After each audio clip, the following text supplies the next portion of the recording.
сандық теориясына қош келдіңіз. Нарық кездейсоқ емес.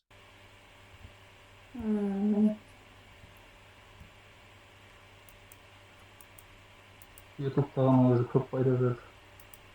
Қалай жасап жатсыз ба, көріп жатсыз ба? Қай кезде манипуляция, қай кезде дистрибуция болатын. Подтверждениеге әрең кетіп жатыр ғой. Негізі көп адам біле бермейді бұл стратегияны ше. Негізі түсінген адамға өте көп информация бар оның ішінде. Қазір көресіздер, өздеріңіз беттес арқылы көрсетемін. Рынокта кәдімгі бір сөзбен айтқанда оқуға болады кітап сияқты. Кішкене ютубтағы түсіріп қойғансыз ма, дайын? Ол еще әлі секреттері ашылмаған видеолар ғой. Мен база емес, енді средний несін көрсеттім. Жалпы AMD XM 2 сценариймен жасайтын. Бұның әлі 24 сағат квартал ғой енді ол. 24 сағат, 6 сағат, 12 сағат кварталдары бар, 8 сағат кварталдары бар түсетін ішіне. Тоже олар бір-бірімен информация, подтверждение алып, бір-біріне, яғни белгі береді ғой, қай кезде қай квартал жұмыс жасайтын. Яғни синхронды байланыстырылған кварталдар олар. Сол кезде уже полный уже қай кезде манипуляция, немесе мынандай шатасы болып болады, мысалы AMD немесе XAMD қайсысын күтеміз деген сұрақтар көп келеді маған. Вот соны солар арқылы, синхрондау арқылы білуге болады. Все, онда кірген шығар, бастай берейік. Битик, өздеріңіз айтыңыздар, бір уақытты айтыңыздар, сол уақытқа артқа қайтайық, сол жерден жасайық.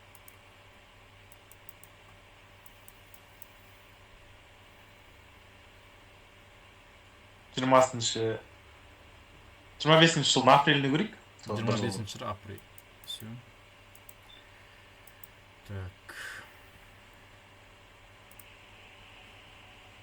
Негізі қазір тек өзіміз осы адамдар ғана бола ма еді? Басқа адамдар келе ма, кіре ма?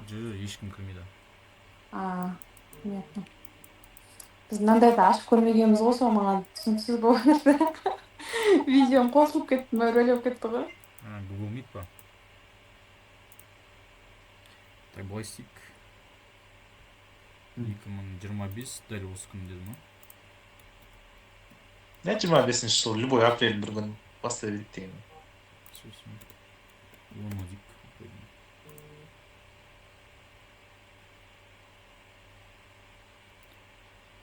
Ол жаққа барғызбайды екен. 25 ноябріне дейін баруға болады екен. Болады ғой, примерно, жақсы бір жарты жыл бар. Былай істейік. Көрейік. Так, декабрьден бастайық, бірінші айдан.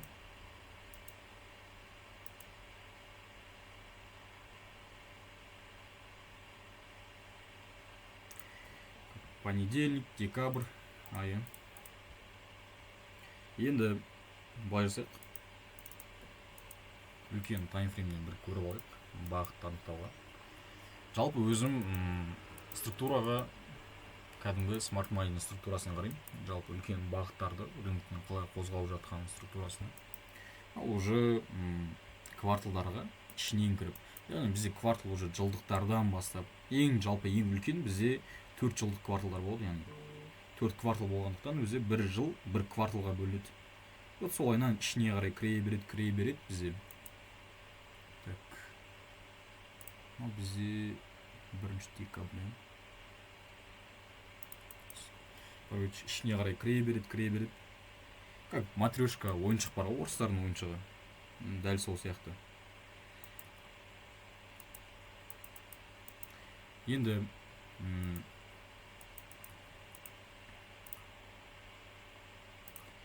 бізде дәл үлкен таймфреймдерден синхрондап алып келуге болады бізде кварталдарды. Яғни біз қай момент қазір, қай кварталда жүрміз, қай жерге бара жатыр баға. Енді бізге уақыт аралық негізі өте маңызды бұл трейдингте қарағанда. Біз бағаның қазір қай манипуляция кезінде мен, дистрибуция кезінде мен жүргенін білу үшін. Көп адам соны білмейді. Именно қай уақытта жүрміз біз.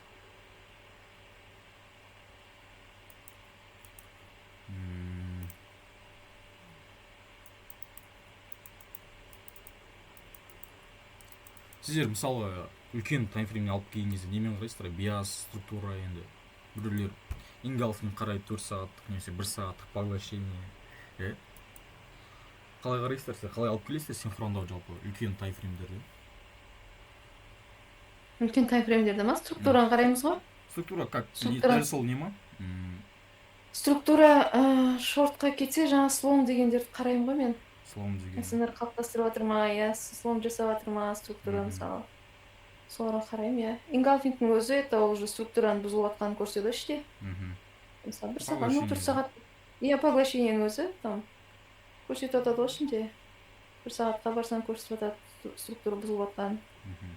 Неде көрсетіп жатады. Order flow соларды қолданамыз ғой. Order flow, liquidность тазарған. Иә, liquidность алғанды бәрін қараймыз ғой. Smart money ғой тоже менде де. Мгм. Так.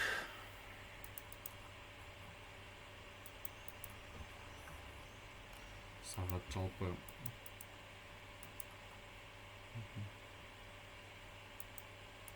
Жаңа матрешка деп жатқаныңыз не ғой сол? Матрешка. Структура ол. Иә. Кіші таймда да, үлкен таймда да сондай бір-біріне ішіне істей береді. Мгм. Локально да структура бола береді. Мгм. Әр таймның өзінің структурасы бар деп айтады ғой. Ішіне қарай кіре береді ғой бір зат, яғни қайталана береді. Иә. Рынок Қайталана береді. Фрактальность дейді екен ғой оны. Мгм. Так, енді былай істейік. Жалпы үлкен структураны қарадық.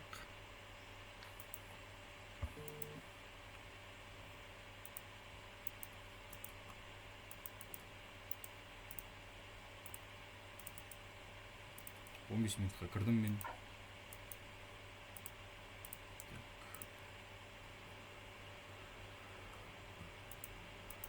Сіздерге кішкене качество жаман болып көрініп тұрған жоқ па? Качествосы ма? Жақсы ма? Былай Көруге болады, иә. Просто цветтері екеуі серый мен черный болып тұр да. Бірақ көрініп тұр бәрі, иә. Өзі сондай болды. Қазір 1 минут мен бір Wi-Fi-да бір рет ауыстырайын. Күнді 4-ке бөлдім. Бұл күн енді уже өтіп кетті, скип жасай салайық. Ешқандай информация жоқ бұл күнде. Енді мен вторник күні жалпы цель бізде лонговый болып тұр негізі. Лонг. Енді біз енді кварталдар арқылы лонг бола ма, шорт бола ма, ішкі және сыртқы ликвидностьтармен жұмыс жасаған көре аламыз. Так, сосын жерде бізде K-level бар екен.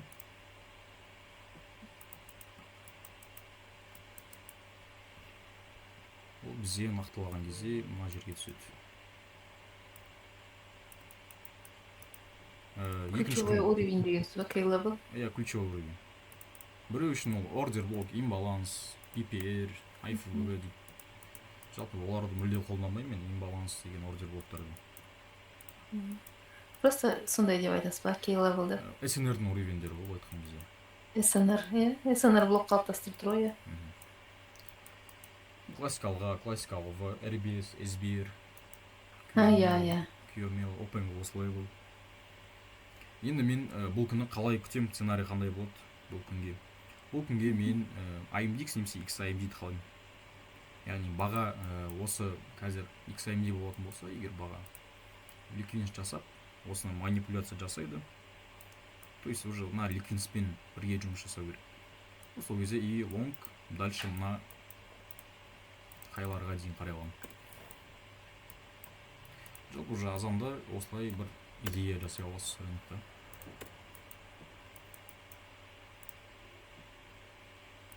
Рынокты 4-ке бөліп, көрейік өткізіп не болатын.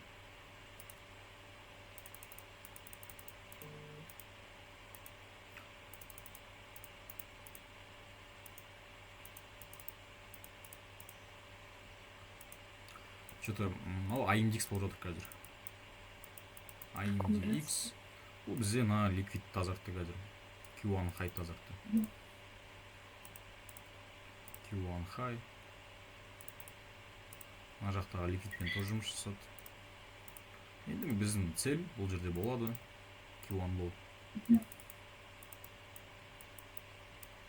Так, и бізде так, не қарай аламыз бұл жерде. Мына жерде классикалға бар тоже. 5 минуттан көрейік. 5 минут бізде пока мына жерлер болып тұрған. Егер осы кварталды тоже 4-ке бөлетін болсақ,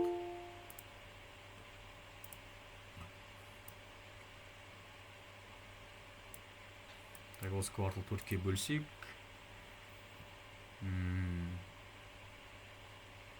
IMDX. IMDX формациясын қарауға болады. Дәл осы жерден мынандай позиция қарауға болады. Негізі мына жерден кіру керек болатынбыз. Бірақ ол жерден кішкене өтіп кетті. Тек бізде Q1 low. Бірінші цель өзінің low болады, немесе мына KLL-ға дейін істей аламыз. Осылай істегенде уже бізде RR уже үлкен шығып тұр. 22 RR.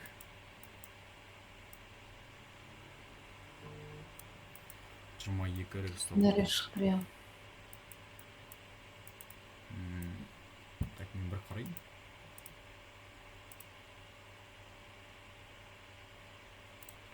Менің бүкіл ойыма келіп тұр. Смело кіретінем бұндай сделкаге. Давайте көрейік осы сделка көріп. Так, лимитка алынды бізде сразу. Лимитка алынды. И көрейік. Кішкене реакция берген екен, уже без убыток қойып түсеміз. Так. Точка ходыға келді қайтадан.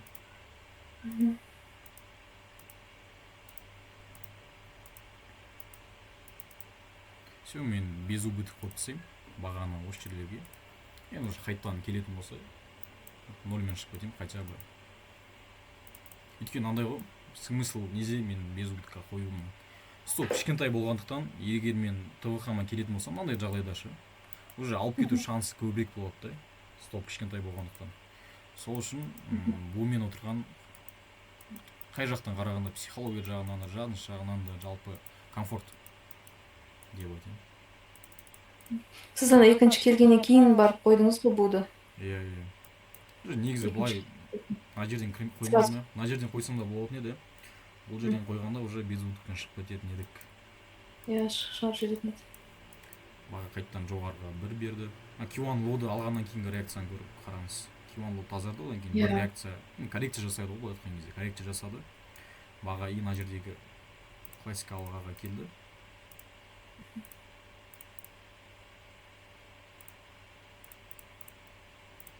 Енді біздің цель уже мынау лоу айтқандай.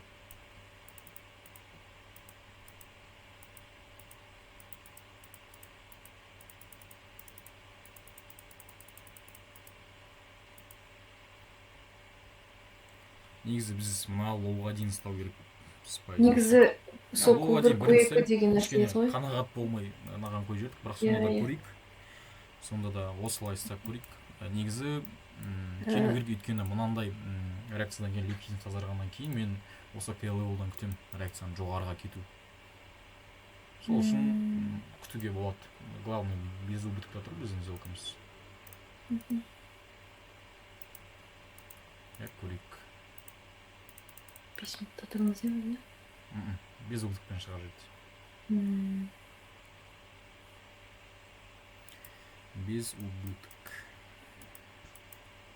Бірінші тейкімізға барып тұр ғой бәрібірде.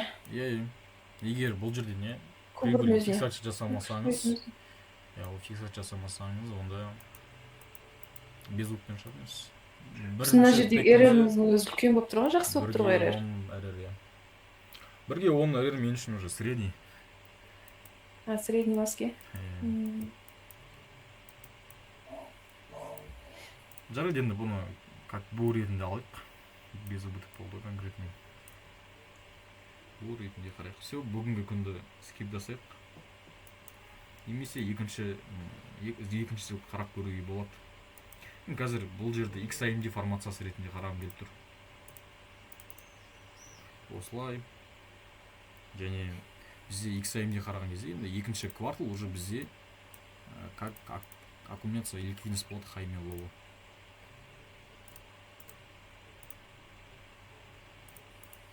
Q1 high, таймен бәрін жоқ қойдық.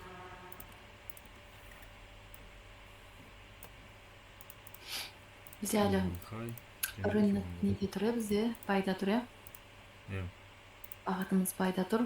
Жоқ, бағыт байда, бірақ біздің қарап жатқанымыз ликвидность болып тұр. Яғни бай кету үшін мен бір көріп күннің жатқаным ішінде. мына ситуация, мына идея. Осылай лола тазартады, мына K-level'дан и мына қайға кетеді. Все, так, енді 15 минутқа өттім. Енді осы жерден K-level табам. Бізде K-level'дан мына жерден ликвидность тазарғаннан кейін бізде ең жақын мына классикалық ретінде қарауға болады.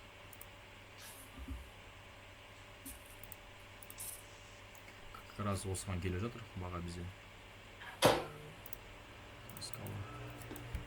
Бұл кезде мынандай вариант бар бізде.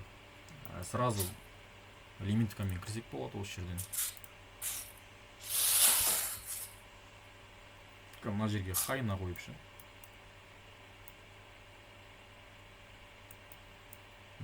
Екінші вариант, осылайнан кірсек, мына жерге уже 1-12 ғана эррор бар. Екінші вариант уже көбірек эррор жасауға болады. Яғни осынан реакция алғаннан кейін өзінің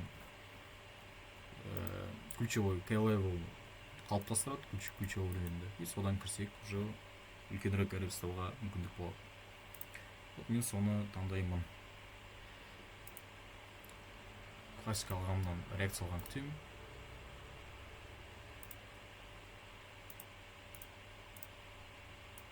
Опа, келді баға. И бізде уже мына жерде классикалық қалыптастырды.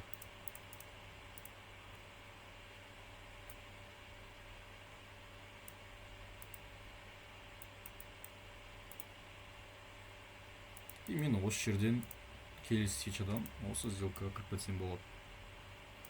Осылай и тейк стопты мен мына свечаны хайна қоямын. И осылайнан тейкті уже маған қарайтын болса, K-level'ға дейін 28 дерер қарауға болады.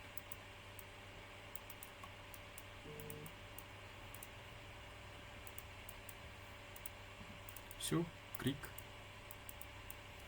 Риск қалай қоясыздар сіздер? Патырлатып 0-1 мен 0-10 мен кіресіздер ма?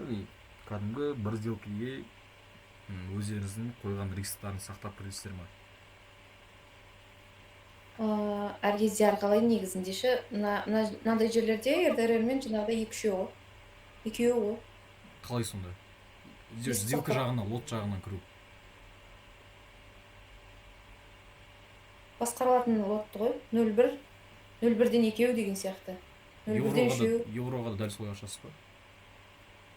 Евроға мен евроға ашпаймын. Алтын ғой, иә.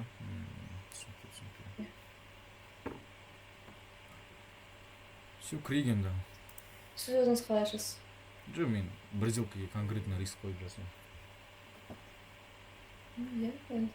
Мен бюджетке қарай ғой. Все, сделкамыз ашылды бізде лимитка. Лимитка алынды сразу.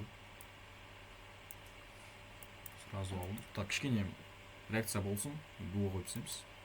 Даже қазір қойсақ та болады. Аккураттағы реакция. Опа. Жаңалық шықты деймін. Все, без убыток. Так. 15 эррор. До конца көріңіз, 28 эррорды. Маған не істейміз? Просто екі сделкамен, то есть екі свечамен тақ таса бере салған. 30 минутта ма? Әдем. 30 минутта. И наусы мына жерден уже сразу бағанағы K-level бар ғой, ұстап жатқан. Дәл осыған келіп қайтқан ғой баған. Бұл ары қарай енді лонг тастау қызық емес, жалпы негізі бізге. Бір тейк жетеді, тем более 28 эррор, 100 доллар болса, 2800 доллар. Ристан зағарай. Бұл күнді енді өткізе саламыз. Тағы келіпті, баға K-level болған. И лонг кеткен ғой. Лонг уже цель мына жақ айтқанымдай.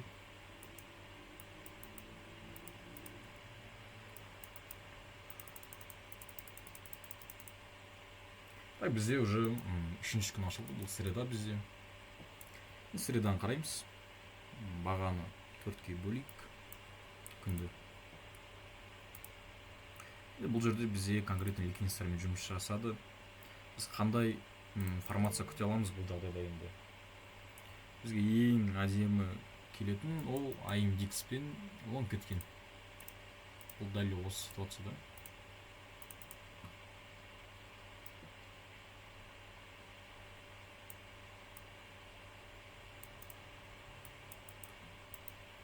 Ал жоғарыда хайға дейін ба? Аха. Даже хайға дейін болмаса да, баға өзінің ликвидностьтарына дейін ұстауға да болады даже. Көрейік, бірақ уже хайға барып қалу керек. Формацияға қарай көреміз. Формация, аккумуляция, манипуляция и осылай кетіп. Бірінші 90-ды өткізіп жіберем. Бірінші 90 қызық емес бізге. Бірінші 90 бізде лонг берген екен. XAMD да, получается, да? XAMD логин тұрған сияқты.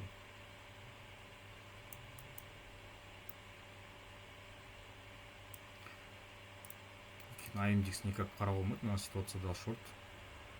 Уже бізде хайға барып қойды ғой, баға тем более. Загреб жасайды, бұл кішкене жүреді осылайынан. Дәл осындай среда күні осындай болған кезде, хайға келген кезде баға осылай жүріп қалады хайдың алдында. Скип жасайтын күн көрейік, егер сделка бермесе, скип жасаймыз.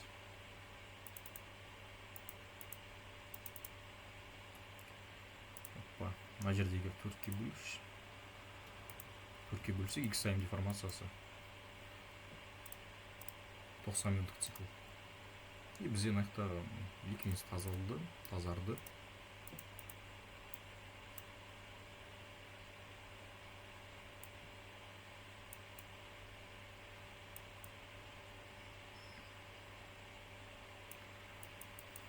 Бұл жерден кірмейміз, өткізейік пока.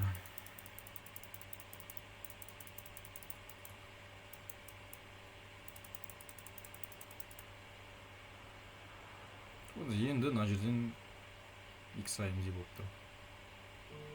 Біз енді мына жер подтверждение шортқа беріп тұрғым. Кішкене шорт жасап, ликвид тазарып, бәрібір мына жерде кірмейміз. Ондай ситуацияда вообще шортқа келмейді. Лонг жүреді, дәл солай бағанағыдай баға келіп, алып, қайда алып болса жүріп қалады. Как бір дневканың лонг свечасы болады ғой, чисто.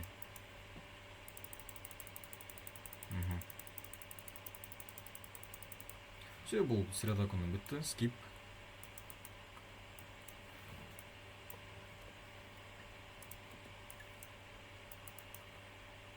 Скип, және бізде келесі күн четверг күні. Көрейік, қандай ситуация болады екен бұл күні. Енді бұл күні шорт қаруға болады. Если AMDX немесе XAMD формациясы бізге шортқа берсе, өйткені баға ішкі ликвидтармен жұмыс жасап қайту керек. Как минимум бізде мына ликвидность. Как минимум осыған келу керек баға. Немесе мына лоу бар.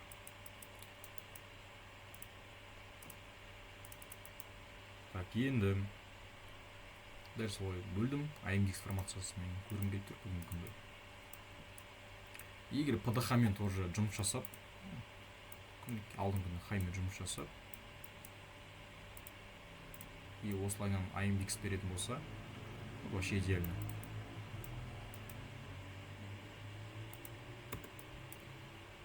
Бірінші 90-да өткізем. Все, бірінші квартал бізде ештеңке айтып тұрған жоқ.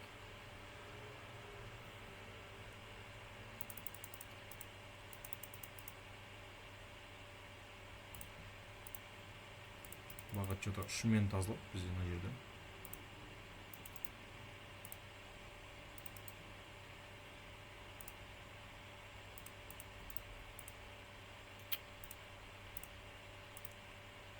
Так. Ликвидность.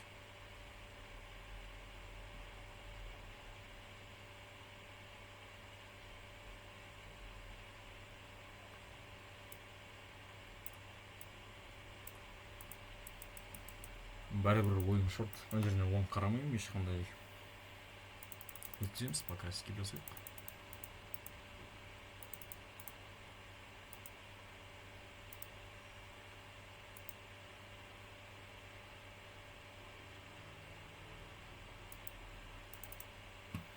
XAMD ретінде қарасақ, мына жерде XAMD-ға келмейді мүлдем. Уже тазартты. AMDX тазартты, может синхронды валютный парамен SSMD жасады. Корреляция жасады. Корреляция жасағаннан кейін мына жерден тазартылған шығар фунтта. Енді осы жерден уже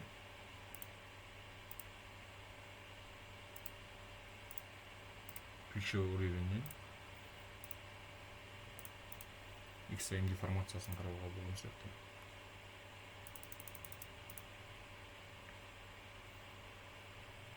Манипуляция кетті. Все, мына жерден KVU қалыптастырды. Классикалыға.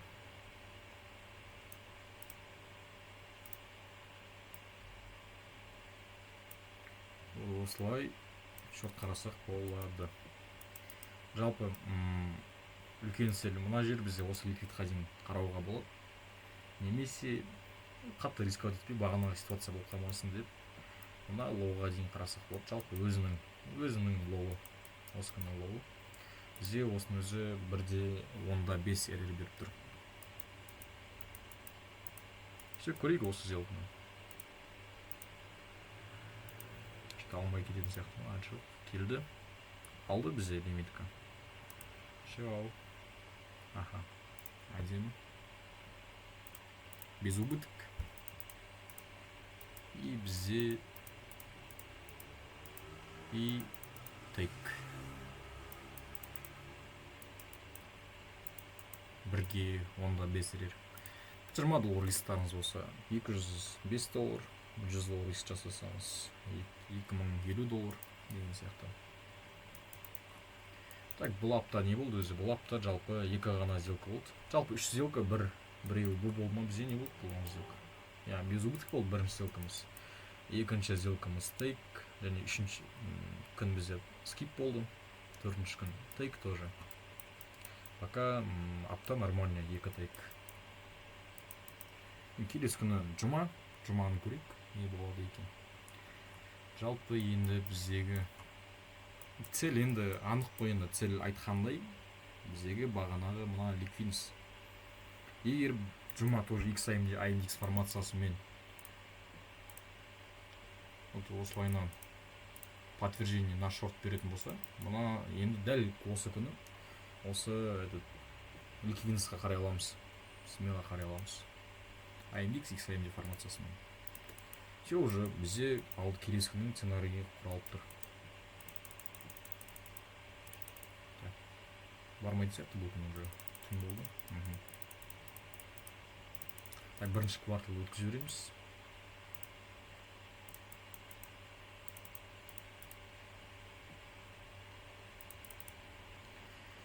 Бірінші квартал кетті. Так, AMDX формациясы. Қандай сценарий күтсем енді бұл жерде? Бұл жерде мен көргім келіп тұр.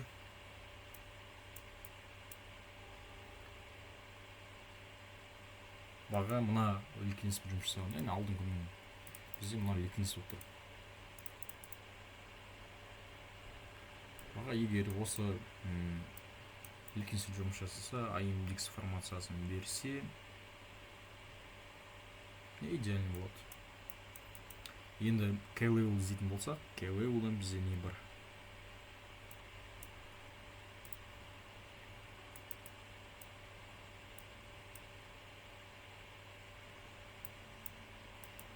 Так, K-level бізде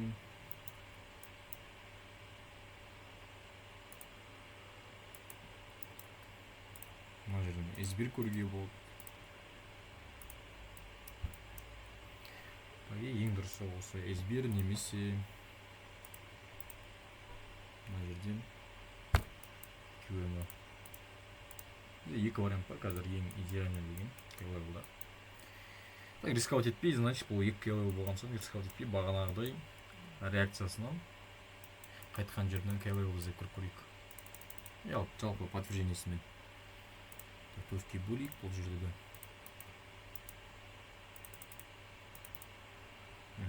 XAMD, жоқ AMDX, а вот QNL келді.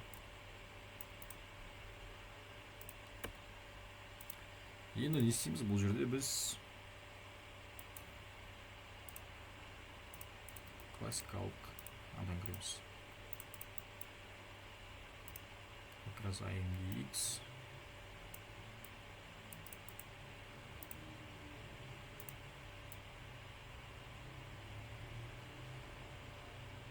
Осылай қойдым. Так, текіміз бізде болады айтқандай liquidness уже low и liquid. Бізге жақында қарайтын. Тоже бірге 10-да жетірір. Стопты кішірейтсек әрірді үлкейтуге болады. Мен QML несіне қойдым. Бірге 16 әрі жасауға болады. Ал көрейік осы сделканы. Так, бір контроль жасайық. Такой.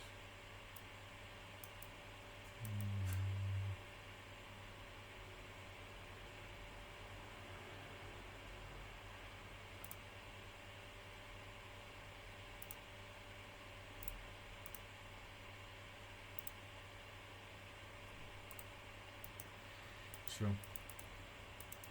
Бәрі келіп тұр. Көрейік енді классикаладан. Лимитка қойдық. Так, мына жер алмады бізде.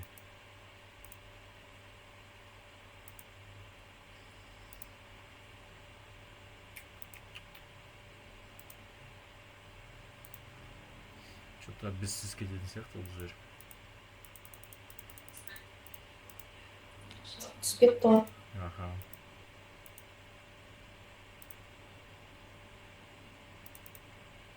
Енді былай көрсек болады. Хотя осы ссылканы скип жасасақ.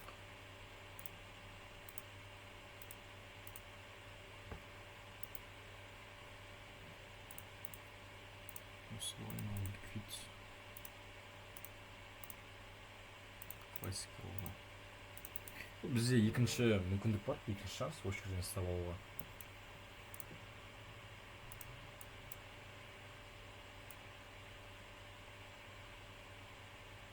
Стопты осылай қойдым. Так, енді тек бізде сол liquidness қанша болады екен бұл жерде. Бірге 14 әрер. Әдем. Бізде уже екінші шанс сделкаға кіру. Так, бұл жерде енді liquidness, K-level, 90 минуттық подтверждение на шорт, бәрі келіп тұр. Екінші шанс көрейік ол. Опа, сделка ашылды. Лимитка орындалды. Лимитка ашылды.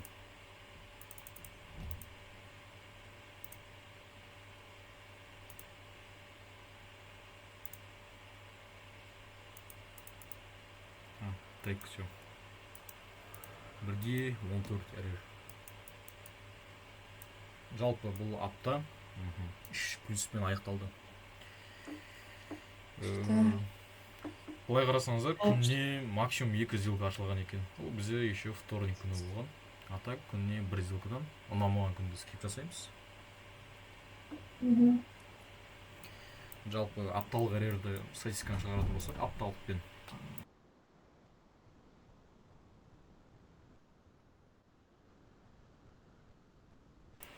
апталық статистика 128 әрер, 10 и 14, 24 и 28 әрер, 40, 22 әрер ма? Жалпы апталық 22 әрер. Егер 10 доллар жасасаңыз, 520 доллар, 100 доллар, 5200. Сондай табуға болады. Если конкретно әрерді стап жасасаңыз, ал 0.1, 0.2 мен патырлатып кірсеңіз, ол кезде статистика шығарамыз ешқандай. Әрер деген жалпы солай, сіз қаншалықты риск қоясыз, оған қарама қарсы пайда табасыз.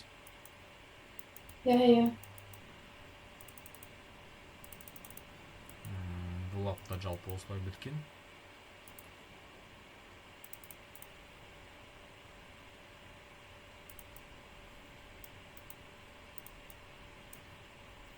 Сұрақтарыңыз бар ма енді?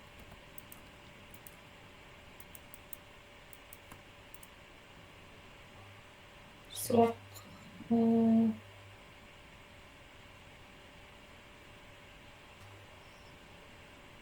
Нені графикті просто тартқанда осымен манипуляция аймағында тура манипуляцияға келіп түсер ма негізі бұл сонда иә просто графиктің былай шешеміз қазір сәл түсінбей қалайын. қараңыз. Жалпы осы аптаны былай бөлейінші мен, осы аптадан бастап. Осы қазіргі болып жатқан жер бұл. 4-ке бөлдім. XIM деформациясы. Аккумуляция, манипуляция. Не ловно кеткен.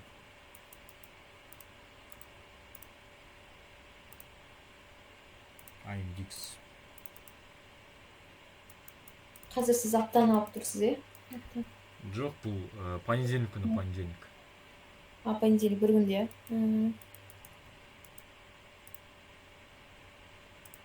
Бізде вторник күні. Бұл жерде XIM деформациясы болған.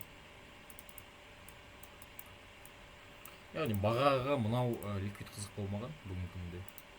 Осы Q1 хаймен жұмыс жасаған.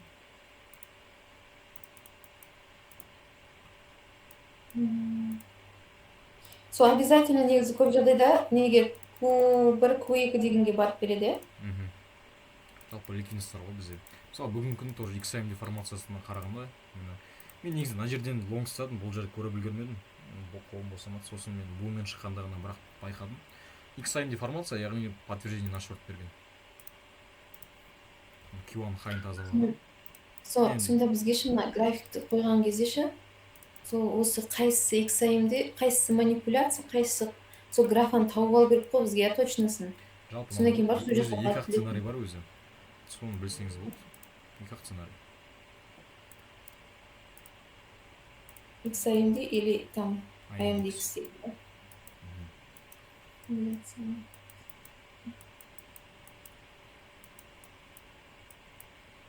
Білсем болды, е?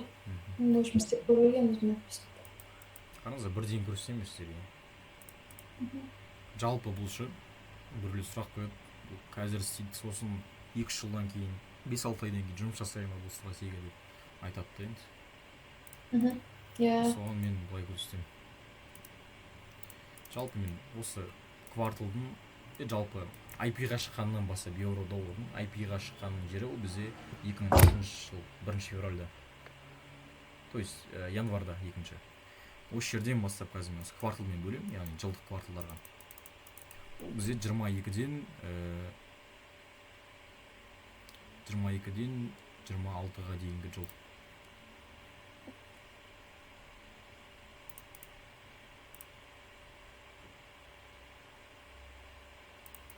Мынау бізде 4 жыл. Бұл бір квартал. IMDX. Бізде қазіргі 2026-тан бастап 2030-ға дейінгі квартал болып жатыр. Қазір аккумуляция, яғни бірінші кварталдамыз қазір. Білмейміз, аккумуляция ма, либо расширение бола ма. Енді қараңыз, бізде 22 мен 26 жылы болған жер. Қандай деформация болған? Бізде XIM деформациясы. Q1 low, Q1 high.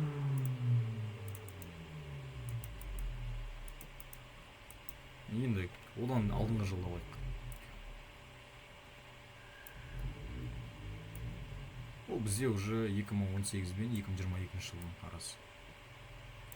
Жалпы ең үлкен кварталды көрсетіп жатырмыз сіздерге. Қандай деформация тоже XIM-де. Бұл енді таза инвесторларға өте мықты стратегия бұл. Жылдықтың қарайтындар болса.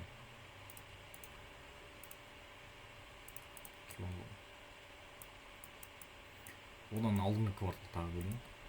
Ол бізде уже 2014 пен 18 жылдың арасы.